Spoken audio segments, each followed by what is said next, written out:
America is a nation built by immigrants. From Ellis Island to Silicon Valley, from Irish railroad workers to Indian engineers, immigration has long played a pivotal role in shaping this country's economy, culture, and global reputation. But even a good thing, if mistimed, can become a burden. Today, we are facing an unprecedented convergence of crises: record national debt, persistent inflation, and historic housing affordability collapse.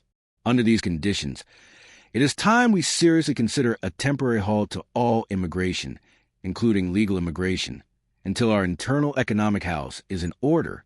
This is not about ideology. It's about math, resources, and the long-term survival of the American middle class. Let's start with the national debt. As of now, the United States owes over $34 trillion, with interest payments alone approaching $1 trillion a year. We are mortgaging future generations just to keep the lights on. Every new resident, no matter how skilled, becomes a participant in an economy weighed down by unsustainable liabilities. Until we can rein in this runaway debt, we cannot afford to keep expanding our population through immigration, because doing so increases demand on every overburdened public service, from roads to schools to entitlement programs. Next, inflation. While the media may downplay it, ordinary Americans still feel the pressure every day, at the grocery store, at the gas pump, and in their rent payments. Inflation has eroded real wages and stretched household budgets thin. When millions of new legal immigrants enter the country, they add to demand for goods and services. More demand, without a corresponding increase in supply, keeps inflation alive. It's simple economics. If we're serious about stabilizing prices, we need to ease pressure on supply chains, not add to it. And then there's a housing crisis, a direct hit to both the working class and the middle class. In cities across the nation, rent is skyrocketing, home prices are outpacing incomes, and homelessness is rising. Construction is not keeping up with demand. Every new person, regardless of how legally they enter, needs a place to live. That means more demand for homes, more crowded rental markets, and more competition that prices out American citizens who already live here. Immigration, even legal, fuels housing demand in a market that is already failing to meet the needs of its current residents. Critics will say this is anti-immigrant or xenophobic. It's not. It's a call for pause, not a call for permanent closure.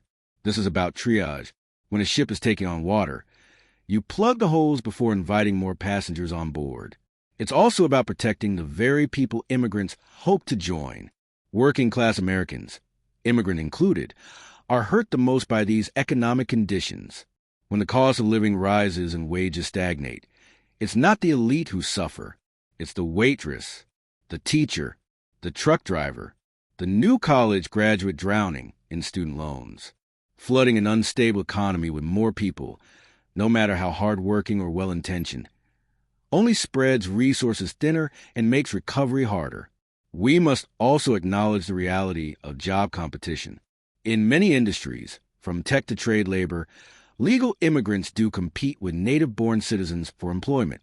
While competition can be healthy, in a time of economic instability and job outsourcing, we need to ensure that American workers aren't being displaced or undercut.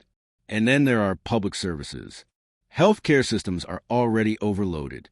School districts are underfunded and overstretched. Infrastructure, from water systems to highways, is aging and neglected. When we bring in more people, we increase the stress on all of these systems. It's not racist to point that out. It's responsible governance. We should also consider national security. With border enforcement resources stretched thin by massive illegal crossings, diverting attention to process high volumes of legal immigration only compound the burden on federal agencies. A pause would allow immigration enforcement to reset, refocus, and rebuild capacity. To be clear, this is not about punishing immigrants. The desire to come to America is, in itself, a vote of confidence in what this country represents. But to preserve that dream, we have to first stabilize the foundation. The American system must be strong enough to support not only its current population, but those it hopes to welcome in the future. This is not the first time we've paused immigration. In fact, throughout the 20th century, the United States often placed temporary moratoriums on immigration to absorb new populations and respond to internal crises.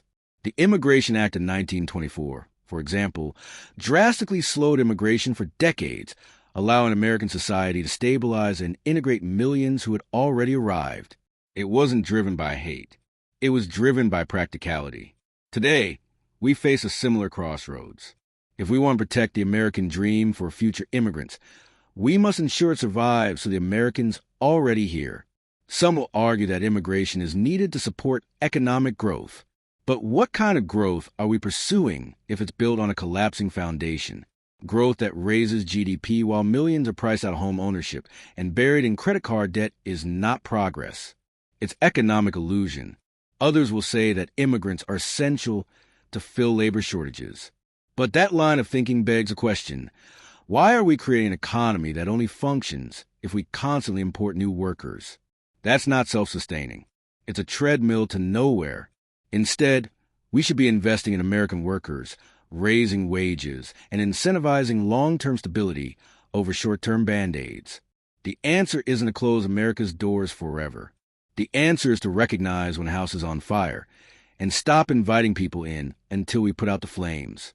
A temporary halt on all immigration, yes, even legal immigration, would allow us to tackle the debt without spreading limited fiscal resources thinner. Cool inflation by slowing population-driven demand surges. Relieve pressure on the broken housing market. Rebuild overloaded infrastructure and public services. Recenter immigration policy around national interests, not global expectations. We can revisit immigration expansion once we stabilize the economy, restore affordability, and rebuild the systems that make immigration beneficial for both the new arrivals and the native-born alike. This isn't about fear. It's about survival. We owe it to American citizens of all races, classes, and political stripes to prioritize economic recovery over demographic expansion. Only then can we truly afford to open our arms again with strength, compassion, and sustainability. Until then, we need to pause, before it's too late.